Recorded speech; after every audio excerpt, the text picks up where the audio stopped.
Hello everyone, it is EJ from iDesign.com, and today I got a really cool tutorial to go over, and it is going to be all about how to create this nice little morphing effect between three objects here. So I have this animation all set up, and I have this kind of 2D illustrative kind of look to it as well, using the cell shader. And so we're just going to get this kind of 2D transition, but it's all in Cinema 4D, and it's really cool, really simple once you understand the basics of the concepts behind it and the workflow behind it. So we have this old-timey camera that's going to morph into a more modern camera and into a cell phone or an iPhone that you can take pictures with as well. So it's kind of like a evolution of cameras and all that kind of cool stuff. So what we're going to do is set up this morph by using just cylinders and cubes. So I made all of these shapes using these objects here.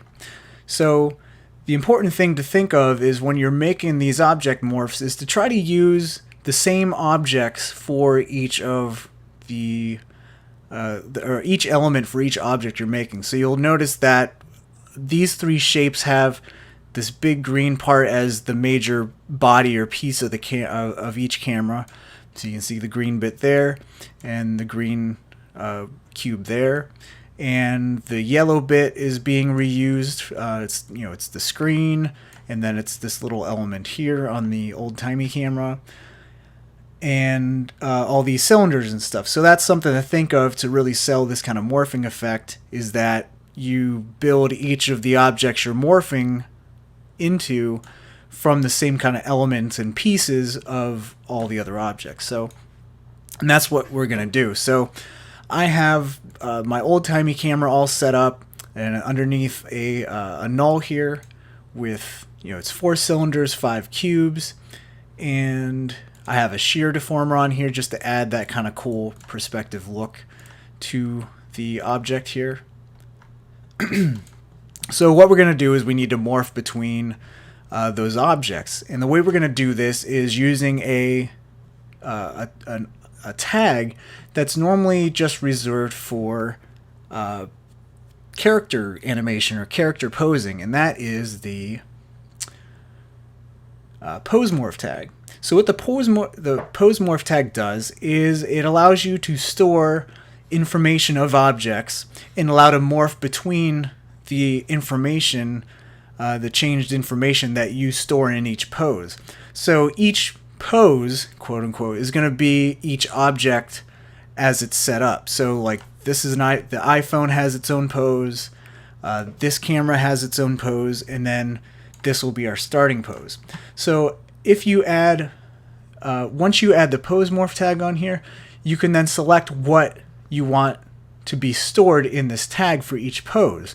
So for this instance, we have all these options here: position, scale, rotation. You can morph points, which is handy for like sculpting, and parameters. So what parameters is actually just all the parameters that are native to all your parametric objects. So what are the parameters of a cylinder? It's the radius, height segments, and even the caps and the slice. So all the parameters that go with each of these objects, so segments, fillet, radius, all that stuff, that is parameters. So if you check that on, that'll store all that object parameter information. And then hierarchy is very important if you're working with hierarchies, which we are. I have the pose morph tag put on the null, and we need to enable hierarchy to be able to store all the object information in that hierarchy. So let's actually start enabling what we want to store in this tag. So we're going to be mixing between position, and you'll notice that once I just enable that position, it jumps me over to the tag tab here, and I just need to go back to the basic and just keep clicking away. So I'm going to use the position, the scale, don't need the rotation. I'm going to choose parameters, because like I said, we need the parameters of the cylinders and the cubes. We're going to need hierarchy, and that's about it. So you can actually see the memory that is being saved of all of these options as we're just adding them to it. So since they're simple shapes, we don't have a lot of memory being taken up, so we don't have to have any kind of memory issue with such simple objects. But the more complex your geometry, the more memory you're gonna be used up. But we don't have to worry about that for this. So moving on to our tag here, our tag tab, we have two modes, edit and animate. And for right now, we're going to stay in edit because we're going to be editing our poses. So you're going to see we have a base pose and then a pose 0 already set. So your base pose is going to be whatever your pose was when you added that object. It already loads that in as the base pose. And then it automatically creates for you this second pose that you're going to morph into from the base pose. So from this base pose, we can just rename this so it makes a little bit more sense, and we'll just name this the old-timey camera. And our pose 0, we'll rename this to the more modern digital camera. We'll just name this digital camera. And then we can, I'm just going to pull up the picture viewer here so you get a feel for what I'm going to be building. So I have this digital camera element here, and I'm going to be building this with the objects that are creating this old-timey camera. So I'm going to bring this down here so you can see, and I'm going to go into my top, front, and right views as well. And then with this digital camera pose selected, I'm just going to go ahead and start just moving stuff around, and this is going to be automatically saved as a new pose, and all that moves are going to be stored in this digital camera pose. So let's just go ahead and start changing our old-timey camera into the digital camera kind of look. So I'm just going to move my cubes around here. Since I have a nice reference here, it's always nice to sketch out what your objects are going to look like beforehand, and so you know how to build it with each of these elements here. So this is going to be a nice little accent piece down at the bottom here.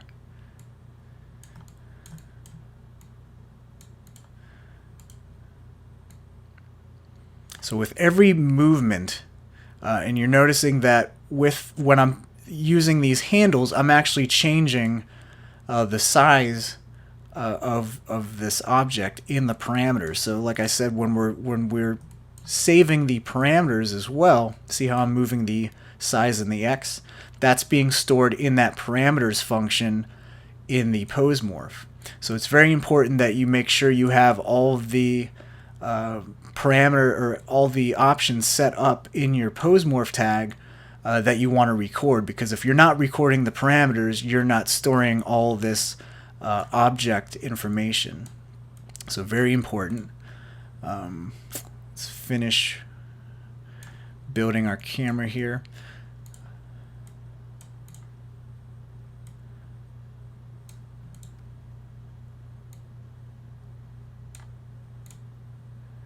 So it's storing all of this,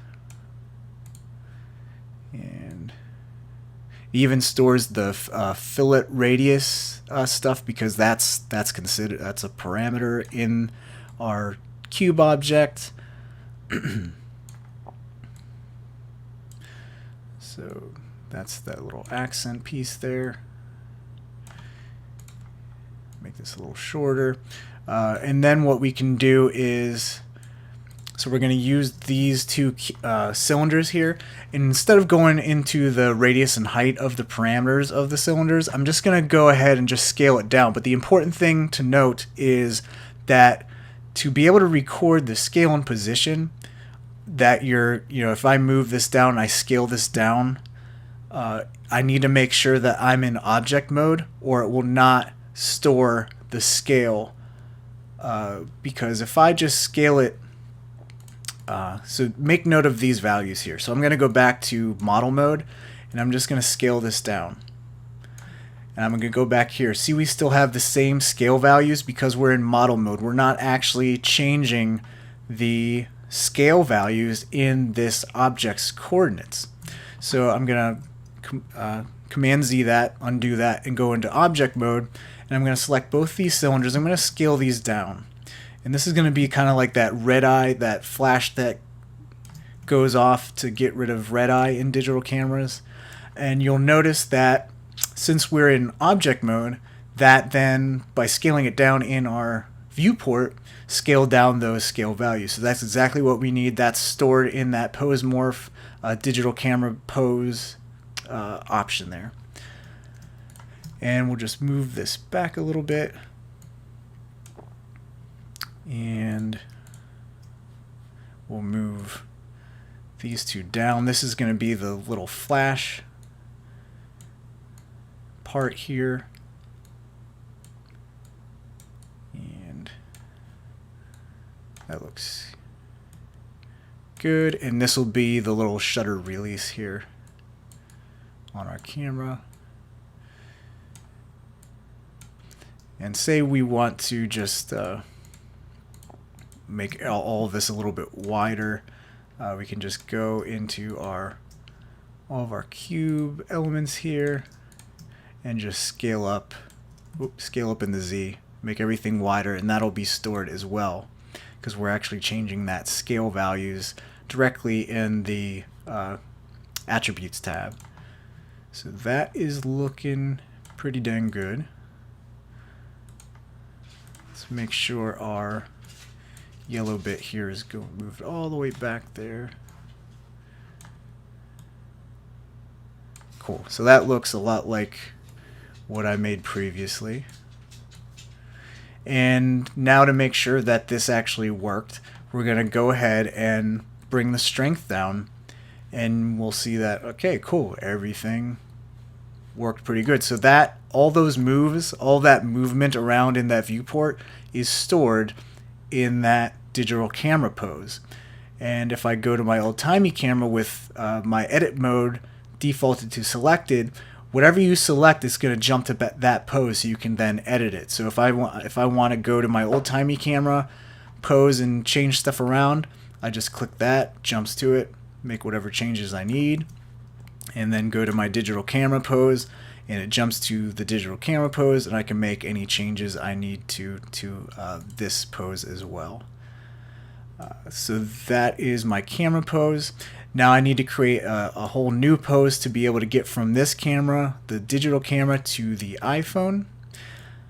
And to do that, I'm going to just create a new pose. Now, normally you can just add a pose, and that adds a new pose in your pose list. But you'll see that with this pose selected, it actually makes a pose based on that initial base pose. Now we don't want to do that. We don't want to go back to that actual the base pose of the old time camera.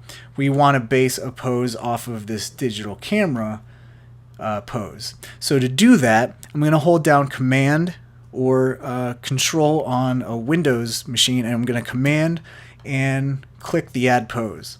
And that is going to make a pose based off of that camera. So now I can rename this pose iPhone, and then I can just start working all over again and then start moving everything around. This will be like the base of the iPhone, the main chunk of the iPhone. And this yellow bit will be the screen.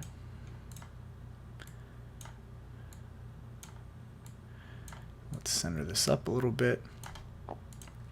And this blue piece will kind of be the edges of our screen, iPhone screen.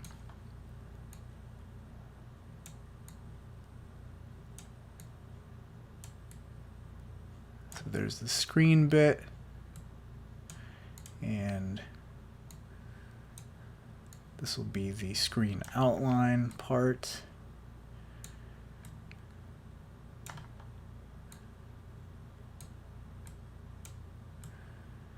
Again, every movement I'm making to these objects are being stored in this new iPhone pose. For this little shutter part, we can actually just get rid of this by hiding it, by just scaling everything down.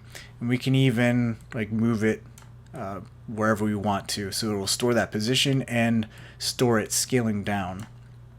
And we're going to use we're going to do the same thing. We don't need these 2 cylinders since we only need the 2 cylinders for the home button. We don't need 4. We're just going to get rid of these. We'll just move this up so it'll kind of like scale from the center, and we'll scale down the height and the radius, and then we can use this the flash bit from the digital camera and move this, and this will be a little ear speaker bit up here. Cool, I think that's good to go. And then we will grab the final 2 bits, and this will be the home button. Move this down and position this to where we need it. Scale it up a bit, again with our object mode still selected, so it's recording the actual object scale. And we'll just make this a little bit longer to fit all this stuff. And maybe make the screen a little wider. And so all that should be stored in here in our iPhone pose. Let's make the home button slightly bigger, move it down. Alright, we're done. So now with that iPhone selected, let's bring the strength down, and you'll see that from our iPhone pose to our old-timey camera, everything's good, everything's stored. That iPhone pose is stored in here. There's my digital camera and old-timey camera. Now the one thing you can see right away as I toggle through all these poses is that all the objects are fairly centered in my screen except for the digital camera. So I want to actually go back and move this whole camera object up so it's more centered in our composition. So to do that, I'm just going to go to my digital camera pose, go to my morph group null, and since the pose morph tag is on this null, it's actually going to record the position of this null as well. So I'm just going to move this up and center it in the composition, and that's stored in that state. So now if I click between old-timey camera, digital camera, iPhone, everything's nice and centered. Cool. So now with all of our editing done and all of our poses set, we can go back, or we can actually go into our animate mode. So in this mode we can actually go, and you see these sliders here, animate from one pose to the next. So I'm going to get rid of my picture viewer here, and you can see right away once we go to animate, it is this just globby group of cubes, and that's no shape at all. What is that? I don't even know what that is. But why we're getting this is because all of our poses are mixing together at once. So all at the same time we're having 100% digital camera pose, 100% iPhone pose, and we don't need that. So you'll see what I mean. If I bring down the digital camera pose, we now see our iPhone pose at 100%. And if I bring down my iPhone pose to 0%, we're getting our original base pose of the old-timey camera. And if I bring up 100% my digital camera pose when my iPhone pose is 0%, now we're getting the camera. And I'm seeing a little overlap, and if at any point you see anything you want to change, just go back into edit mode and choose whatever you want to edit, whatever pose you want to edit, and just simply edit it as easy as that. And then just jump back, and now we can go back to animate. So what we're going to do is we're going to start off with our old-timey camera. So I'm going to bring both of our digital camera poses, digital camera pose and iPhone pose down to 0%. And I'm going to make this composition about 60 frames long. Now we can actually start recording keyframes and keyframing between all of our different poses. So let's first, at like frame 10, let's hit a keyframe for our digital camera pose. And this is going to be the first pose that we're going to morph into. So let's start at frame 10, and we're going to go to about frame 20 and bring up our digital camera pose all the way to 100%. We're going to hit the keyframe right next to it. You don't want to do this, hit this keyframe. You want this keyframe that's recording the slider. So keep that in mind. So now if we just go back and forth in our timeline, we'll see that by animating that slider, we're animating between the old-timey camera pose and the digital camera pose. Cool, that's looking good. So the next thing we need to do is kind of, for our animation, we're going to wait a little bit. So let's wait like 10 frames. And then at this point, we're going to morph from this digital camera pose to our iPhone. So we're going to hit another keyframe for the digital camera pose. And we're going to hit a keyframe for our iPhone pose as well. We're going to go about 10 keyframes ahead of time in our timeline. And we're going to bring the digital camera pose to 0, set a keyframe, and then bring our iPhone pose all the way up to 100%, so we have our iPhone pose, and we're going to hit a keyframe there as well. Cool. So let me move this up a little bit, get more view of our timeline here. So we have our animation starting at the old-timey camera, and then we're bringing up our slider on our digital camera pose. And then our digital camera pose is going to go to 0 at the same time that our iPhone pose is going to go to 100%. And we now have our morphing almost done. So from this pose, from our iPhone pose, we're going to go all the way back to our original old-timey camera pose, because I made a GIF out of this, and to actually make it loop, I need to actually go back to the original base pose. So that's what we're going to do right now.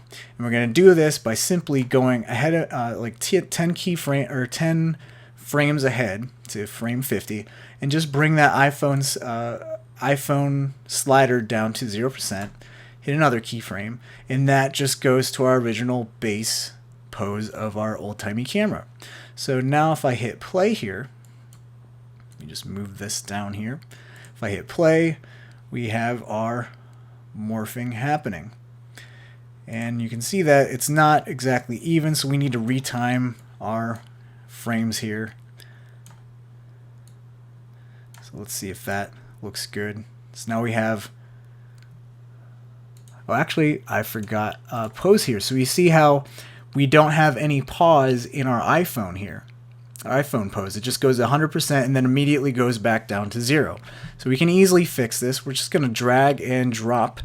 We're going to click, command click this keyframe and just drag it out, so we actually have some amount of time that we actually see our dang iPhone pose here. And just adjust keyframes here. Let's see.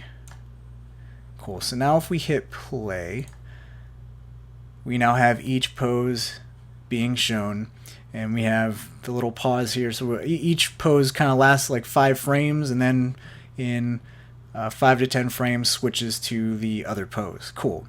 So, I mean, this looks okay, but one thing to give it a little bit more pizzazz, as kids could say, is making each pose have a little bit of overshoot in their keyframes. So to do this, to add a little bit of overshoot, one thing that's really cool is that not only can you just animate a slider or a pose from 0 to 100, but you can actually go above 100% in a pose. And you can see that our movements kind of keep going forward. And that is very cool, because you can even go below 0% in a pose as well. So to get the overshoot, I'm just going to go ahead and adjust our keyframes, or our keyframe curves, to have a little bit of overshoot. And you'll notice that by bringing this curve above that 100% here, so there's 100, here's 0, we have our curve going a little bit over 100. So at this point, our pose is actually like 106.289%, and that is giving it that nice bouncy overshoot. It looks really, really nice. So we're going to do the same thing for all of our other curves to get this kind of nice bouncing. Now I'm going to go ahead and do the same thing to the iPhone strength. So we have the curve a little bit above the 100%. And to get these morphs that are reversed, that are going back down to 0, we're going to need to go through a few options here. So I'm going to select both of these. And you can see that just by default, I can't just bring that one handle down. I need to actually break those tangents. And to do that, I need to deselect auto tangents and then enable break tangents. So now I should just be able to just grab one of these handles. And actually, I need to grab both of these again. And I missed a setting. I need to go ahead and uncheck clamp. So now you'll see that with clamp unselected, I can go ahead and just grab one of these angles, and it's not clamped. So now we can have this go a little bit below 0%, and I need to fix this little handle here so that's flat. Yeah, so I need to make sure the left value doesn't have any kind of degree or percent of an angle. And if I go down here, I'll bring this handle so it goes down a little bit below 0% here, and so I should have a nice overshoot bounce for that. You'll see that our little blue rectangle kind of disappears there.